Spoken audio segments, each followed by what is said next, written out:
Assalamualaikum warahmatullahi wabarakatuh.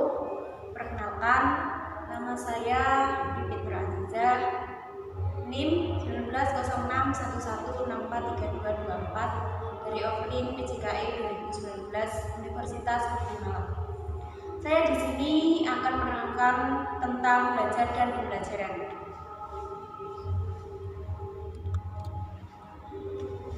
Saya akan menerangkan beberapa tentang belajar pembelajaran, seperti pengertian belajar dan pembelajaran, hakikat belajar dan pembelajaran, ciri-ciri belajar dan pembelajaran, prinsip belajar dan pembelajaran, dan fungsi belajar dan pembelajaran. Pengertian belajar dan pembelajaran, yaitu belajar dan pembelajaran adalah kegiatan belajar mengajar di mana pihak yang mengajar adalah guru dan yang belajar adalah siswa yang berorientasi pada kegiatan mengajarkan materi yang berorientasi pada pengembangan pengetahuan, sikap, keterampilan siswa sebagai sasaran. Belajar yaitu proses perubahan tingkah laku yang terjadi pada diri individu karena adanya interaksi antara individu dengan individu dan individu dengan lingkungannya. Untuk pembelajaran yaitu usaha pendidikan yang dilakukan secara sengaja dengan tujuan yang telah ditetapkan terlebih dahulu sebelum proses dilaksanakan serta pelaksanaannya terkendali. Hakikat belajar dan pembelajaran. Yang pertama, hakikat belajar. Menurut Gartner tahun 1977, belajar sebagai suatu proses perubahan tingkah laku yang meliputi perubahan kecenderungan manusia seperti sikap, minat, atau nilai, dan perubahan kemampuannya, yakni peningkatan kemampuan untuk melakukan berbagai jenis kinerja. Yang kedua, menurut Sumario tahun 1989, belajar adalah suatu kegiatan di mana seseorang membuat atau menghasilkan suatu perubahan tingkah laku yang ada pada dirinya dalam pengetahuan, sikap, dan keterampilan. Untuk hakikat pembelajaran. Hakikat pembelajaran itu suatu sistem atau proses membelajarkan subjek didik atau pembelajar yang direncanakan atau didesain, dilaksanakan, dan dievaluasi secara sistematis agar subjek didik atau pembelajar dapat mencapai tujuan pembelajaran secara efektif dan efisien. Ciri-ciri belajar dan pembelajaran. Untuk ciri-ciri belajar, yang pertama, aktivitas yang menghasilkan perubahan dalam diri seseorang secara aktual dan potensial. 2. Perubahan yang didapat adalah kemampuan yang ditempuh dalam jangka waktu yang lama. 3. Perubahan terjadi karena ada usaha dari dalam diri setiap individu. 4. Belajar ditandai dengan perubahan tingkah laku. 5. Perubahan perilaku relatif permanen. Ini berarti bahwa perubahan tingkah laku yang terjadi karena belajar untuk waktu tertentu akan tetap atau tidak berubah-ubah. 6. Perubahan tingkah laku tidak harus sependapat diamati pada saat proses belajar sedang berlangsung. perubahan perilaku tersebut bersifat potensial. 7. Perubahan tingkah laku merupakan hasil latihan atau pengalaman. 8. Pengalaman atau latihan itu dapat memberi penguatan. Untuk ciri-ciri pembelajaran. Pertama, merupakan upaya sadar dan disengaja. 2. Pembelajaran harus membuat siswa belajar.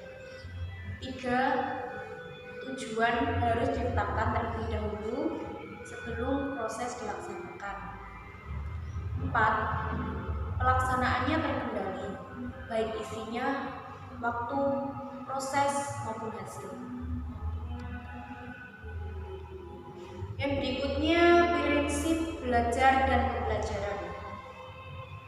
Yang pertama, prinsip belajar.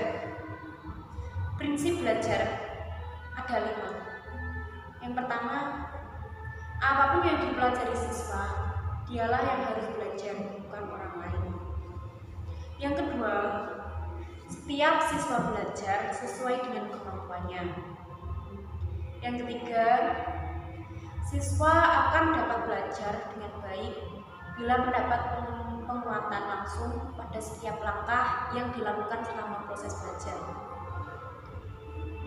Yang keempat, penguasaan yang sempurna dari setiap langkah yang dilakukan siswa akan membuat proses belajar lebih berarti. 5. Motivasi belajar siswa akan lebih meningkat apabila ia diberikan tanggung jawab dan kepercayaan penuh atas belajarnya. Untuk selanjutnya, prinsip pembelajaran. Yang pertama, perhatian dan motivasi atau disebut dengan gaining attention. Dalam proses pembelajaran, perhatian merupakan faktor yang besar pengaruhnya. Kalau peserta didik mempunyai perhatian yang besar mengenai apa yang dipelajari peserta didik, dapat menerima dan memilih stimuli yang relevan untuk diproses lebih lanjut di antara sekian banyak stimuli yang datang dari luar. Di samping perhatian, motivasi adalah tenaga yang menggerakkan dan mengarahkan aktivitas seseorang. Motivasi memiliki kaitan yang erat dengan minat. 2. Keaktifan. Dalam proses belajar, siswa harus menampakkan keaktifan. Keaktifan itu dapat berupa kegiatan fisik yang mudah diamati maupun kegiatan psikis yang sulit diamati. Kegiatan fisik misalnya berupa membaca, mendengar, menulis, berlatih keterampilan dan sebagainya. Kegiatan psikis misalnya menggunakan pengetahuan yang dimiliki dalam memecahkan masalah yang dihadapi, membandingkan suatu konsep dengan yang lain, menyimpulkan hasil percobaan, dan lain sebagainya. 3. Keterlibatan langsung atau pengalaman. Dalam belajar melalui pengalaman langsung, siswa tidak hanya mengamati, tetapi ia harus menghayati, terlibat langsung dalam perbuatan dan pertanggungjawaban terhadap hasilnya. Yang keempat, untuk prinsip pembelajaran yaitu pengulangan atau stimulating recall. Dalam proses belajar, semakin sering materi pelajaran diulangi, maka semakin ingat yang melekat pelajaran itu dalam diri seseorang. Yang kelima, tantangan atau disebut dengan presenting the stimulus. Menurut teori ini, belajar adalah berusaha mengatasi hambatan-hambatan untuk mencapai tujuan. Tantangan yang dihadapi dalam belajar membuat siswa semangat untuk mengatasinya. selanjutnya. Yang terakhir yaitu fungsi belajar. Yang pertama, untuk memperoleh pengetahuan. Selain menambah pengetahuan, proses belajar juga akan membuat pemikiran seseorang menjadi lebih baik lagi, sehingga orang tersebut dapat berpikir secara kritis terhadap suatu permasalahan. 2. Menanamkan konsep dan keterampilan. Meskipun setiap individu memiliki keterampilan yang berbeda satu sama lain, ketahuilah bahwa keterampilan tersebut tidak datang secara tiba-tiba. Mereka harus melalui proses belajar agar dapat mengasah keterampilan tersebut. Yang ketiga, membentuk sikap. Belajar juga bisa membentuk sikap atau pribadi seseorang.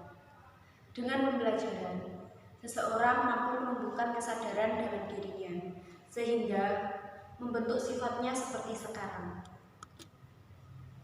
Untuk fungsi pembelajaran, yang pertama, pembelajaran sebagai sistem. Pembelajaran terdiri dari sejumlah komponen yang terorganisir, antara lain tujuan pembelajaran, materi pembelajaran, strategi dan metode pembelajaran, media pembelajaran atau alat peraga, pengorganisasian kelas, evaluasi pembelajaran, dan tindak lanjut pembelajaran. Yang kedua, pembelajaran sebagai proses.